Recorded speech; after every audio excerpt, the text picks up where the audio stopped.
Hello friends, my name is Vivek Chandra. Welcome to my YouTube channel success SSC classes.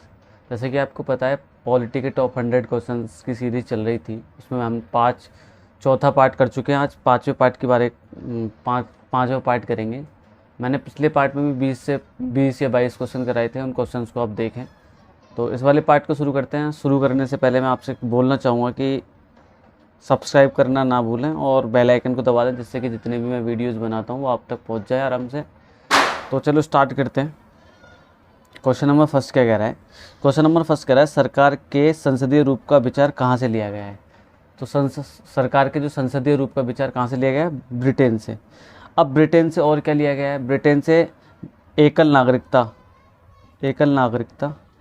वो भी Britain से लिया गया है। द्विसदनवाद वो भी ब्रिटेन से लिया गया है। और विधि का शासन, ये तीन चीज़ ब्रिटेन से ली गई हैं। अच्छा, ये चीज़ ब्रिटेन से ली गई हैं। और ऑप्शन के बारे में बात कर लेते हैं। यहाँ पे आयरलैंड दिया है। आयरलैंड से क्या लिया गया है? आयरलैंड से लिया गया है डीपीएसपी। और राष्ट्रपति के चुनाव की जो प्रक्रिया है, वो भी राष्ट्रपति का चुनाव की जो प्रक्रिया है वो ली गई है आयरलैंड से। ब्रिटेन से मैंने बता दिया। रूस से क्या लिया गया है? रूस से लिया गया है मौलिक कर्तव्य। क्या लिए गए हैं? मौलिक फंडामेंटल ड्यूटीज़, मौलिक कर्तव्य। आपको पता ही है, सरदार सुवर्ण सिंह जो समिति थी उसके तहत लिए गए थे। मैंने पिछले क्वेश्चंस में बहुत बार बोला है। और अमेरिका से क्या लिया गया? अमेरिका से लिया गया मौलिक अधिकार और प्रस्तावना। मौलिक अधिकार और प्रस्तावना कहाँ से ली गई है? अमेरिका से। मौलिक अधिकार और प्रस्तावना, ये दोनों कहाँ से लिए गए हैं? अमेरिका से। ठीक है, नेक्स्ट क्वेश्चन पे चलते हैं। नेक्स्ट क्वेश्चन क्या कह रहा है? नेक्स्ट क्वेश्चन कह रहा है कि भारतीय संसद के अपर हाउस को सॉरी भारतीय संसद के अपर हाउस को किस नाम से जाना जाता है? सर्दी सी हो रही है तो इसी वजह से आ जाती है। ठीक, ये कह रहा है, मैं क्वेश्चन फिर से पढ़ देता हूँ। भारतीय संसद के अपर हाउस को किस नाम से जाना जाता है? तो अपर हाउस, आपको पता है संसद तीन चीज़ों से मिलकर बनी है। एक लोकसभा, एक राज्यसभा और एक हमारे प्रेसिडेंट। इन तीन चीज़ों को मतलब तीन चीज़ों को मर्ज करके संसद बोला जाता है। तो संसद के जो राज्यसभा है उसको उच्च सदन या अपर हाउस बोला जाता है, और जो लोकसभा है उसको निम्न सदन बोला जाता है। तो इसमें आंसर कौन सा हो जाएगा? राज्यसभा। आगे चलते हैं नेक्स्ट क्वेश्चन पे। नेक्स्ट क्वेश्चन कह रहा है, भारत के नियंत्रक एवं महालेखा परीक्षक की रिपोर्ट की समीक्षा करने वाले संसदीय समिति का नाम क्या है? तो सबसे पहली बात तो मैं इसके बारे में बता देता हूँ। नियंत्रक एवं महालेखा परीक्षक, ये आर्टिकल 148 के तहत आता है और ये एक रिपोर्ट बनाता है। इसकी रिपोर्ट की समीक्षा कौन सी समिति करती है? लोकलेखा समिति। लोकलेखा समिति इसकी जो रिपोर्ट होती है उसकी समीक्षा करती है। उस लोकलेखा समिति में 22 मेंबर होते हैं। 22 मेंबर में से 7 जो है राज्यसभा से होते हैं और 15 जो है लोकसभा से होते हैं।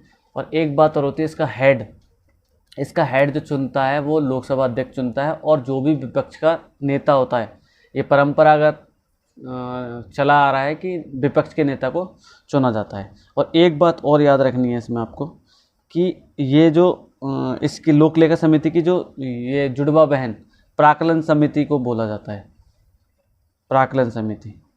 प्राक्कलन समिति में 30 मेंबर होते हैं जो कि सारे के सारे लोकसभा से होते हैं। किससे? लोकसभा से। ये आपको याद रखना है। और ये प्राक्कलन समिति क्या करती है? प्राक्कलन समिति बजट जो होता है ना, बजट, उसकी समीक्षा करती है। आगे चलते हैं नेक्स्ट क्वेश्चन पे। नेक्स्ट क्वेश्चन कह रहा है कि संसद की लोक लेखा समिति का अध्यक्ष नियुक्त किया जाता है। देखो, अभी मैंने बताया था कि जो लोक लेखा समिति है उसमें 22 मेंबर होते हैं, 22 मेंबर, जिसमें से 7 राज्यसभा से और 15 लोकसभा से। तो जो इसका हेड चुना जाता है, वो हेड चुनने की जिम्मेदारी होती है लोकसभा स्पीकर के ऊपर। लोकसभा स्पीकर इसका हेड चुनता है और हेड विपक्ष का नेता जो होता है उसको चुना जाता है। तो सबसे पहले इसका आंसर क्या हो जाएगा? लोकसभा के अध्यक्ष द्वारा। इसका हेड कौन चुनता है? लोकसभा का अध्यक्ष। नेक्स्ट क्वेश्चन पे चलते हैं। नेक्स्ट क्वेश्चन कह रहा है, अखिल भारतीय सेवाओं के सृजन की शक्ति किसे प्राप्त है? तो देखो, अखिल भारतीय जो ऑल इंडिया की सर्विसेज बनती है, जैसे एम्स है, जितनी भी बनती हैं, आईआईटी वगैरह हैं, आईआईएम है, ये कौन बनाता है? ये बनाता है संसद। इसके बनाने की पावर किसके पास है? संसद। आर्टिकल 312 के तहत, 312 के तहत संसद कोई भी ऑल इंडिया सर्विसेज का बना सकता है, आर्टिकल 312 के तहत, आपको याद रखना। नेक्स्ट क्वेश्चन पे चलते हैं। अगला क्वेश्चन कह रहा है मंत्रिपरिषद सामूहिक रूप से किसके प्रति उत्तरदायी होती है? तो जो मंत्रिपरिषद होती है, सबसे पहली बात आपको पता ही होगा, जो मेंबर ऑफ पार्लियामेंट एमपी के चुनाव होते हैं, एमपी के चुनाव होने के बाद मंत्रिपरिषद का गठन किया जाता है, जो कि प्रधानमंत्री इसका हेड होता है मंत्रिपरिषद का। प्रधानमंत्री की सलाह पर राष्ट्रपति मंत्रिपरिषद में मेंबर्स को चुनता है। लेकिन व्यक्तिगत रूप, सामूहिक रूप से पूछा गया है हमारे क्वेश्चन में, सामूहिक रूप से जो मंत्रिपरिषद होती है वो लोकसभा के प्रति उत्तरदायित्व होती है, उत्तरदायित्व लोकसभा के प्रति। लेकिन व्यक्तिगत रूप से पूछा जाए तो व्यक्तिगत रूप से राष्ट्रपति के प्रति उत्तरदायी होती है, ये आपको याद रखना है। नेक्स्ट क्वेश्चन पे चलते हैं। और मैं ये भी बता देता हूँ कि मंत्रिपरिषद मतलब सामूहिक रूप से आर्टिकल 75 के थर्ड के अकॉर्डिंग होती है। सामूहिक रूप से जो मंत्रिपरिषद है सामूहिक रूप से लोकसभा के प्रति उत्तरदायित्व। नेक्स्ट क्वेश्चन पे चलते हैं। नेक्स्ट क्वेश्चन कह रहा है लोकसभा में किसी विधेयक को धन विधेयक के रूप में प्रमाणित कौन करता है? तो सबसे पहले बात कर लेते हैं धन विधेयक की।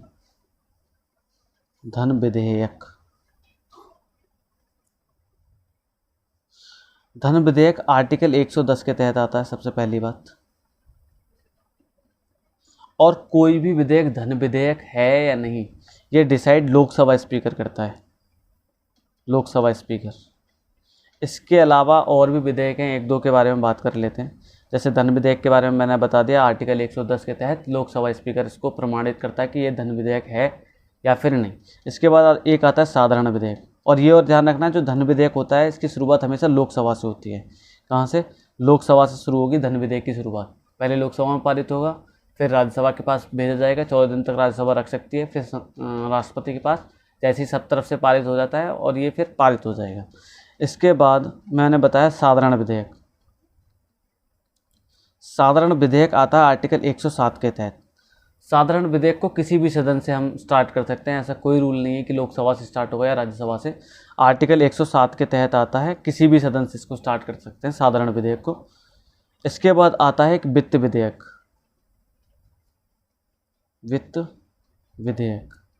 वित्त विधेयक आर्टिकल 117। आर्टिकल 117, इसकी भी शुरुआत लोकसभा से होती है। और धन विधेयक और वित्त विधेयक में बस डिफरेंस ऐसा होता है, धन विधेयक के अलावा और कोई भी मामला जुड़ा हुआ होता है तो धन विधेयक को ही हम वित्त विधेयक बोल देते हैं। आर्टिकल 117 के तहत आता है, लोकसभा से इसकी शुरुआत होती है। ठीक है। और ये और याद रखना है कि जैसे धन विधेयक है, अगर धन विधेयक मान लो पारित नहीं होता है, लोकसभा में पूर्ण रूप से पारित नहीं हो पाता है, तो फिर सरकार को इस्तीफा देना पड़ेगा, सरकार को इस्तीफा देना पड़ेगा हर हाल में। नेक्स्ट क्वेश्चन पे चलते हैं। नेक्स्ट क्वेश्चन क्या कह रहा है, केंद्रीय विधानमंडल का अध्यक्ष बनने वाले पहले भारतीय कौन है? तो पहले भारतीय विट्ठल भाई पटेल थे 1925 में, केंद्रीय विधानमंडल। अब देखो 1925 में भाई हमारा देश तो 1947 में आज़ाद हुआ था। 1947 के बाद जो संविधान के अकॉर्डिंग हुए थे वो हमारे लोकसभा के अध्यक्ष चुने गए थे, लेकिन उससे पहले केंद्रीय विधानमंडल बोला जाता था। तो उसके सबसे पहले भारतीय कौन थे? विट्ठल भाई पटेल। अब इसमें कुछ ऑप्शन है, उनके बारे में बात कर लेते हैं। सच्चिदानंद सिन्हा, पहली संविधान सभा हुई थी, उसमें अस्थाई रूप से जो अध्यक्ष बनाए गए थे वो सच्चिदानंद सिन्हा, अस्थाई अध्यक्ष।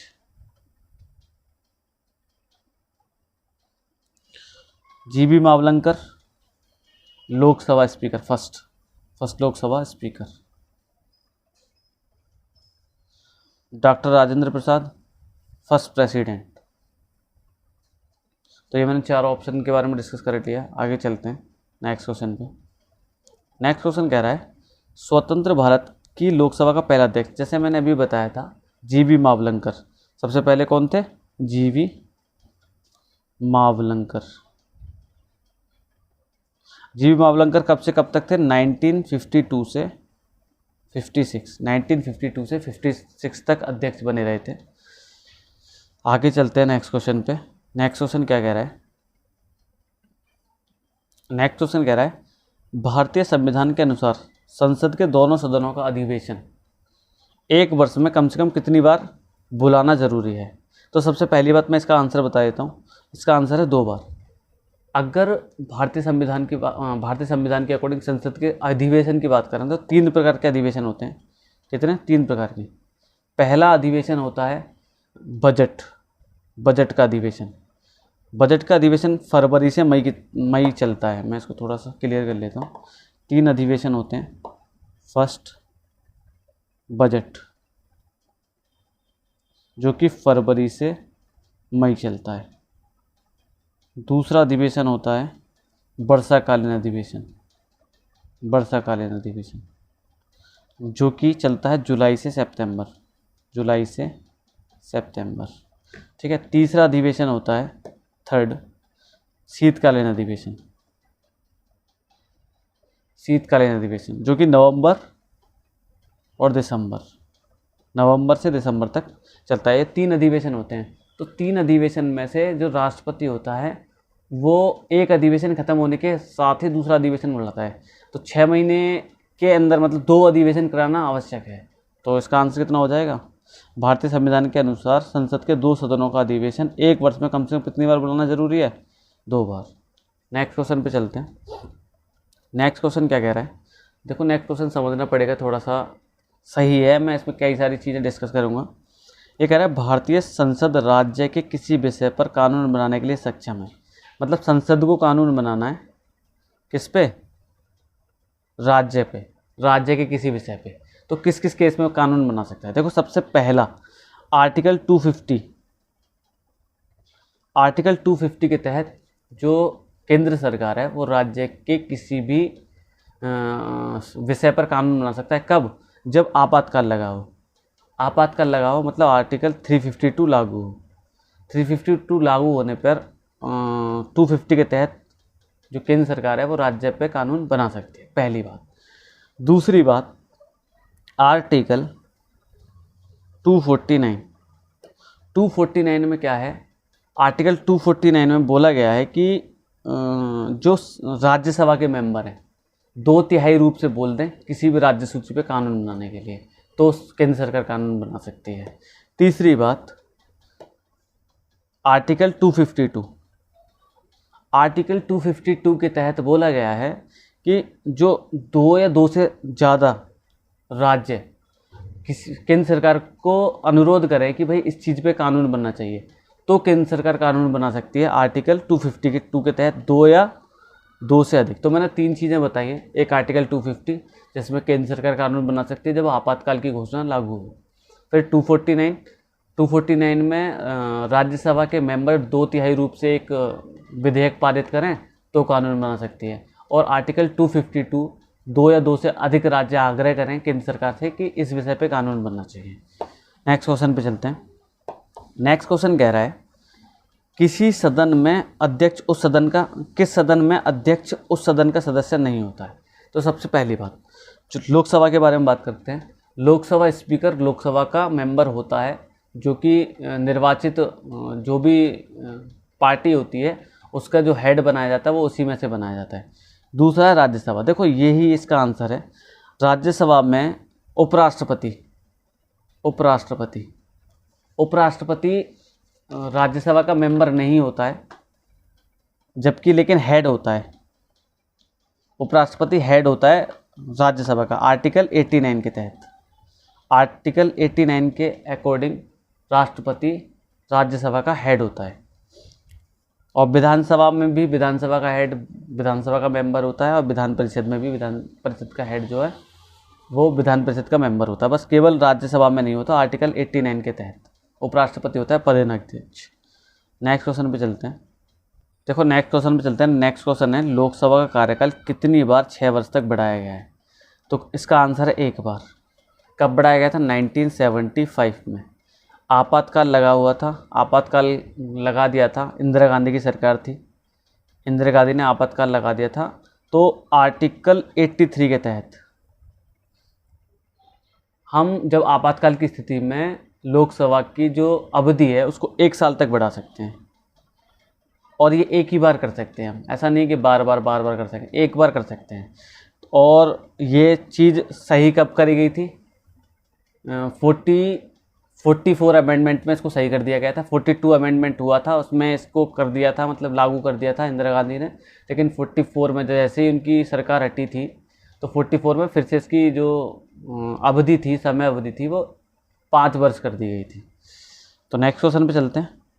नेक्स्ट क्वेश्चन कह रहा है, भारत में किसकी स्वीकृति के बिना कोई भी सरकारी खर्चा नहीं किया जा सकता?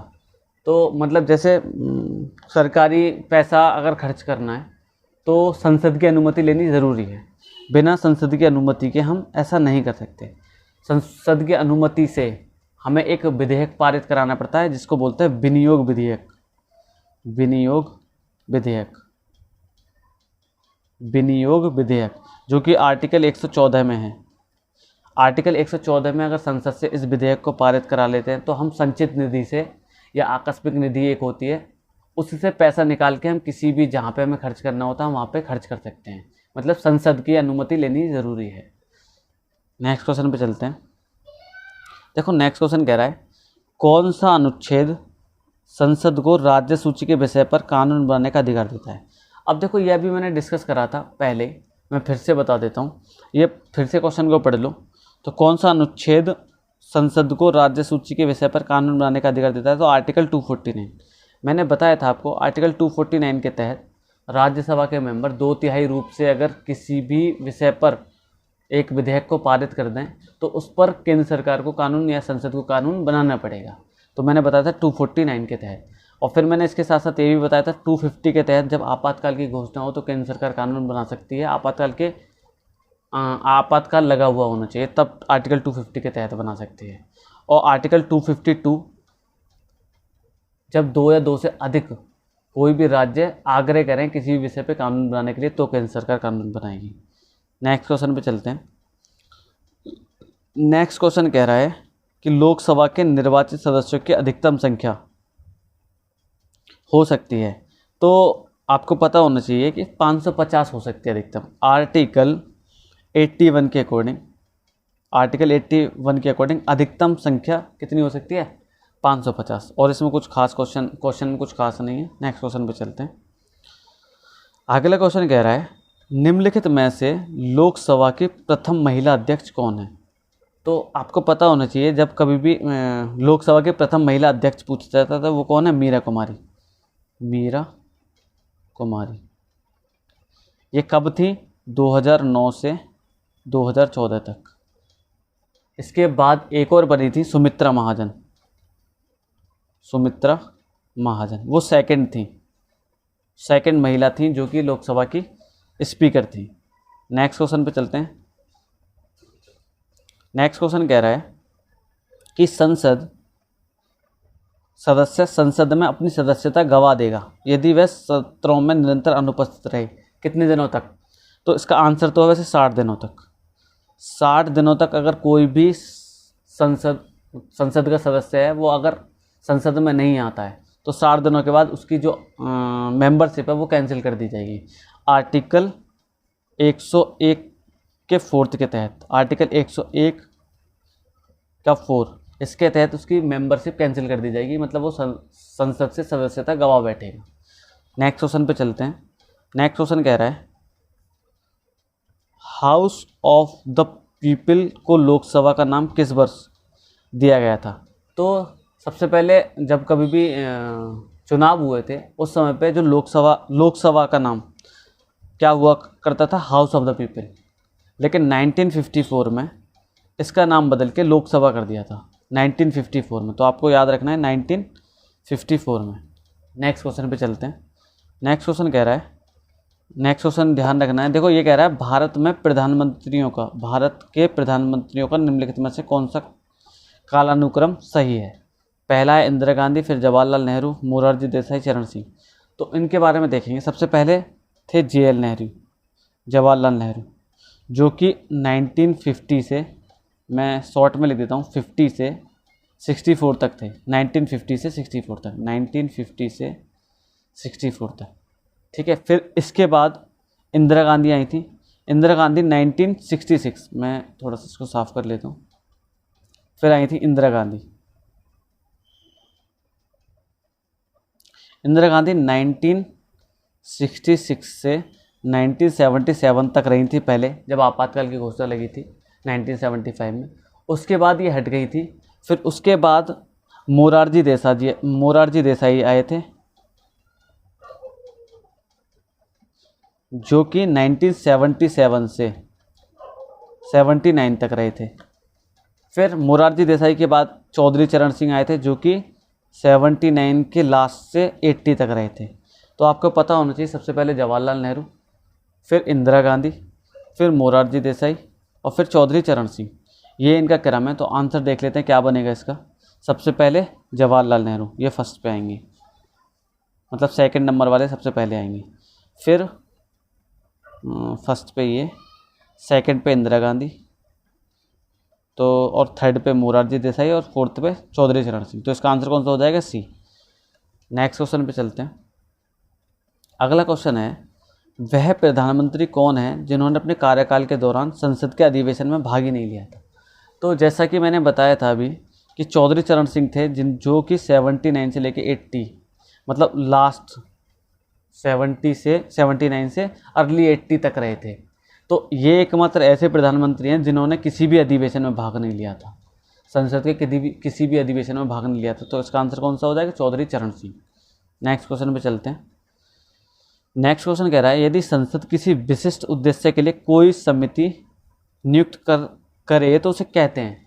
अगर मान लो विशिष्ट काम के लिए किसी संसद ने कोई कमेटी बनाई है और वो टेम्पररी है, थोड़े बहुत समय के लिए बनाई है और वो काम खत्म हो जाए उस समिति का, तो वो हट जाती है। तो इसको बोलते हैं तदर्थ समिति। तदर्थ समिति है एड हॉक कमेटी। क्या बोलते हैं? Ad hoc committee. Ad hoc committee होती है जो कि वो काम खत्म होने पे हट जाती है, मतलब एक टेम्पररी टाइम ऑफ पीरियड के लिए बनाई जाती है। नेक्स्ट क्वेश्चन पे चलते हैं। देखो यही क्वेश्चन है, क्वेश्चन खत्म हो गए। मैंने 20 से 22 क्वेश्चन लेने की कोशिश करी है, जिसमें मैंने एक्सप्लेनेशन दी है और जितने ऑप्शन बन सकते हैं, जो भी उसके आसपास के क्वेश्चन बन सकते हैं, जो भी आर्टिकल हो सकते हैं, वो मैंने बताएं। अगर आपको वीडियो अच्छी लग रही है तो आप वीडियो को लाइक कर दें, लाइक करने के साथ शेयर करें फ्रेंड्स के साथ, और सब्सक्राइब ज़रूर कर दें। सब्सक्राइब करने के बाद बेल आइकन भी प्रेस कर दें। बेल आइकन प्रेस करने से होगा क्या, जो भी वीडियोज़ मैं बनाऊँगा वो आप तक पहुँच जाएगी और हमें भी थोड़ा सा सपोर्ट मिलेगा। तो don't forget to subscribe and press the bell icon. मिलते हैं एक और बेहतरीन वीडियो में, तब तक के लिए थैंक यू।